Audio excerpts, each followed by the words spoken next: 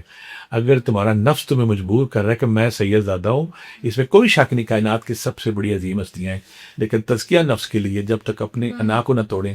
تو درویش مجھے بھی یاد کہتا ہے یار تو پہلے اپنی انا توڑ، اپنا بت توڑ، پھر اس کے پاس اے تو نہیں کہ یا پھر بعد کا صوفیہ کام ہی کرتے کہ بندہ آیا ہارون رشید بادشاہ، وقت کا بادشاہ، امام جب مدینہ شریف آتے وقت امام بڑے امام ہوتے تو جب چلتے نا ان کو تو وہ اس کے نا جو ان کے دو بچے ہوتے ہیں، اس کے دو بیٹے ہوتے ہیں مامون اور امین کے ناموں کا، وہ اٹھ کے نا اپنے جو وہاں پہ امام مسجد ہوتے ہیں جو استاد ان کے جوتے پکڑ لیتے ہیں. تو ہارون کہتا ہے میں بادشاہ ہوں، یہ کیا بات ہے؟ تو استاد کہتا ہے جب تک ان کے اندر تو کہتے ہیں کہ تربیت کرو، جب تک ان کے اندر انا کا بت نہیں ٹوٹے گا یہ کیسے چلیں گے؟ وہ کہتا آپ ٹھیک فرما رہے ہیں، میں بھی جوتے آپ کے پکڑنے کو تیار ہوں. جب اسے کہا میں جوتے کو کیوں پکڑاتا ہوں؟ تاکہ ان کے اندر یہ کہ میں بادشاہ وقت کا شہزادہ ہوں، میں ولی ہوں تو وہ ٹوٹ جائے. لہذا جب تک یہ نہیں کریں گے یہ ٹھیک نہیں ہوگا. اولیاء کرام ہر دور میں ایک نیا سال کے نیا طالب علم جاتا ہے کہ میں نے تربیت کی نہیں، وہ کیا کرتے ہیں جو باہر واش روم بنے لیٹرین کی صفائی کرنی شروع کر دو، جوتے پٹے سے کرنے شروع کر دو. جب انا کا بت ٹوٹ جاتا ہے، آپ کے اندر سانپ بیٹھے وہ مر جاتے ہیں، تو پھر آپ کے اندر اچھائی رہ جاتی ہے، نور رہ جاتی ہے، بہتر رہ جاتی ہے. تزکیہ نفس کے بعد پھر آپ نہ نفرت کی طرف جاتے ہیں، نہ غیبت کی طرف جاتے ہیں، نہ جھوٹ کی طرف جاتے ہیں، نہ لوٹ مار کی طرف جاتے ہیں، نہ ظلم کی طرف جاتے ہیں. پھر آپ کا وجود برتن اس قابل ہوتا ہے کہ وہاں پہ نور آ سکے، روشنی آ سکے. سبحان اللہ. مجھے یہ بتائیے گا کہ آپ نے اپنی لائف میں درود خضری کا سب سے بڑا معجزہ کون سا دیکھا؟ بڑا اچھا سوال کیا. میں جب مری پہ تھا نا تو ہمارا ہاسٹل ہوتا تھا وہاں پہ، تو ہاسٹل میں نے جنات کا بڑا اٹیک ہوا. یہ پتا تھا جنات یہاں پہ ان کی بڑی حکومت چلتی جاتا ہے. وہاں پہ جو بچہ اکثر مہمان آنے کے نہیں رات کو انہوں نے اٹھ کے بھاگ دینا کرنا، شکر وہ عجیب لگاتے تھے. مہمان آ گئے نا رات کو، کیونکہ مہمان اگر ہاسٹل کے واش روم میں گیا تو وہاں پہ اندر لائٹ بند ہونی اور ٹوٹی خود ہی چل جانی، تو مہمان کی وجہ جان نکل جانی کہ یہاں پہ کچھ ہے. اگلا کام کرنا ان دنوں میں نہیں وہ ٹارچ ایک آئی ہوئی تھی جو چلتی تھی، وہ اندر چلنی شروع ہو جانی، یا باہر اگر آنا سائے رقص کر رہے ہیں بندے بھاگ جانے کرنے. میں نے جب کیا نا تو میں جب کیا مجھے پتا تھا کہ یہاں پہ جنات بہت زیادہ تعداد میں تھا اور یہاں پہ کوئی کو بھی کلو کرنا پڑے. مجھے کسی درویش نے کہا کہ درود خضری پڑھو، درود خضری پڑھنے کے بعد جو نیک جنات جب آ جائیں گے تو یہ جنات بھاگے. میں نے نادیری کا بھی کیا، پھر درود خضری کا میں نے کیا.